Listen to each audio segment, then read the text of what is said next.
quickly, so the Ron DeSantis thing, I don't know if it's still going on.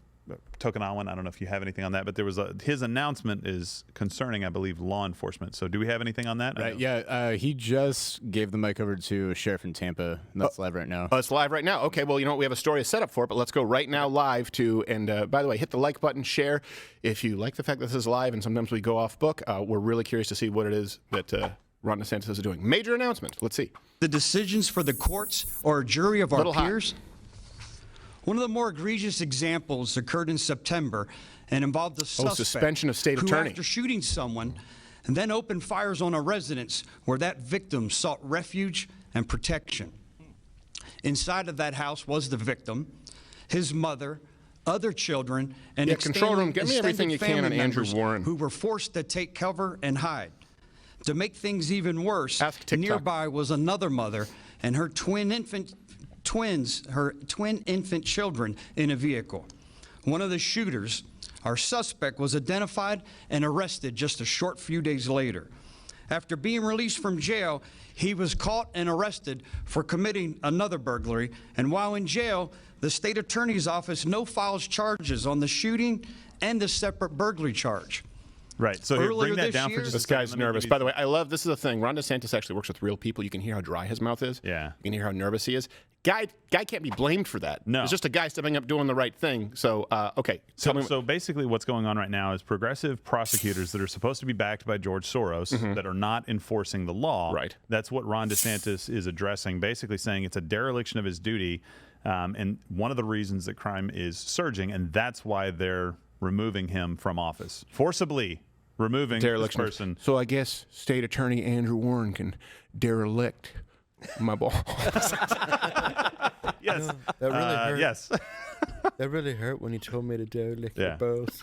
Well, no, but that's fantastic. I mean, you see that happening everywhere in these major Democratic cities. The mayor of New York was actually talking about it. 10 guys, like there were 500 crimes committed by 10 people that just kept getting released. Let's go back to more of it, and you guys get me more on it. It's Andrew Warren, right? Andrew Warren. Andrew Warren. Let's see what he has, because we have the preface to this, which took place yesterday. So we'll kind of be doing this a little bit sort of DeLorean style, going back and forth. I really want to hear what this guy has to say. I'm liking this guy, even though he's nervous. To that home. Even in the face of this adversity, law enforcement continues to report for duty and uphold their obligation. As your sheriff, I continue to work with my law enforcement counterparts who privately are frustrated with the state attorney, who seems intently focused on empathy for criminals and less interested in pursuing justice for crime victims. As most everyone knows, I'm a tremendous proponent of reducing recidivism. I've created several diversion programs and continue to provide resources, education, and training opportunities for individuals to rehabilitate and improve themselves. Hopefully it diverts pedophiles to a drainage ditch. Offenders responsible for their actions. These efforts do not involve a blatant refusal to uphold the laws of our state.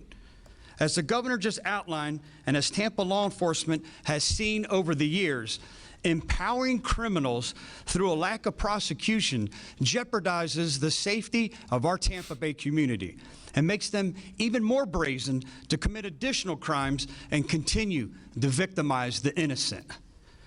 Real quick, I want to say something, a couple of things here. I don't have this sheriff's name. I would love to get his name, like the guy. From what I'm saying thus far, I don't know everything about him. Compare what he is saying right now. I guarantee you. Call me to the mat on this. Sheriff Chad Cronister, by the way. His name is Chad. Perfect. So call me to the mat on this if I am wrong. I'm making a prediction here. The left is going to say, just like with the Disney situation in Florida and Ron DeSantis, this is fascism. The right doesn't care when they're using the law as their own political arm. Here's the difference. Sorry, DeSantis has come back up. Okay, let's see DeSantis. Another one of our great sheriffs that many of you know, Polk County Sheriff Grady Judd. You just did a Vanna White. Thank you very much, Governor. It looks a little bit like Mr. Mackey with hair, but I won't hold that against him. And I can tell you, I've done this job my entire adult life. A pudgy Bush senior. I remember, Governor, when the felons owned Florida. It was in the 70s and 80s. I thought I was going to say it was called Detroit. I was one of the cops on the street. They built Miami, when so kind of thank you. Cocaine cowboy. Locked up. We couldn't keep the criminals locked up, and they preyed on the community. And Governor, they didn't prey on the ones behind the gated communities in the $1 million and $500,000 homes. They preyed on what I call the real working people. And then a magic thing happened.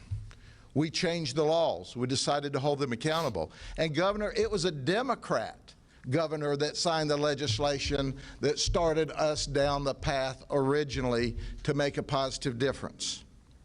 Now I look around the country today. I've seen a few things. I was recently the president of the Major County Sheriffs of America.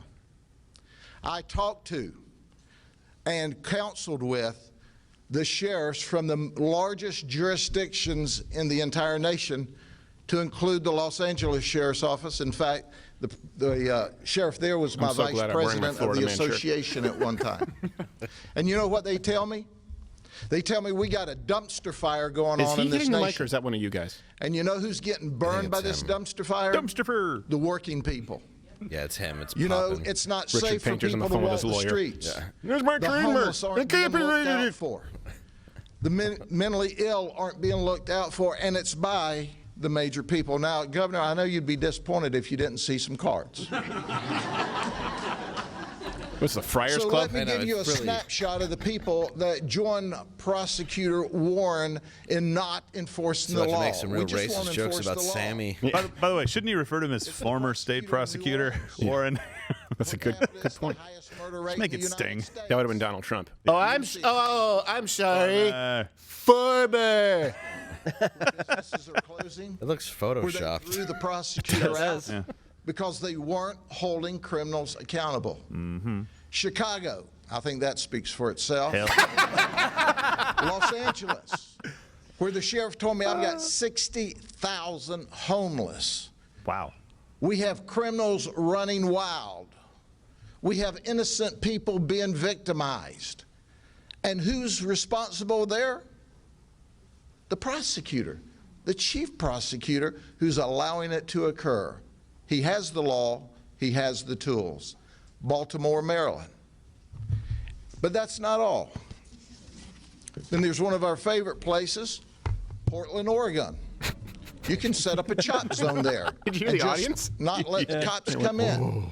He's got a crowd animator off to the right. Some hype man. As long as it takes me to drive back there from here. They got the guy from Def Comedy Jam. Yeah. He's like, come on. New York. Yeah.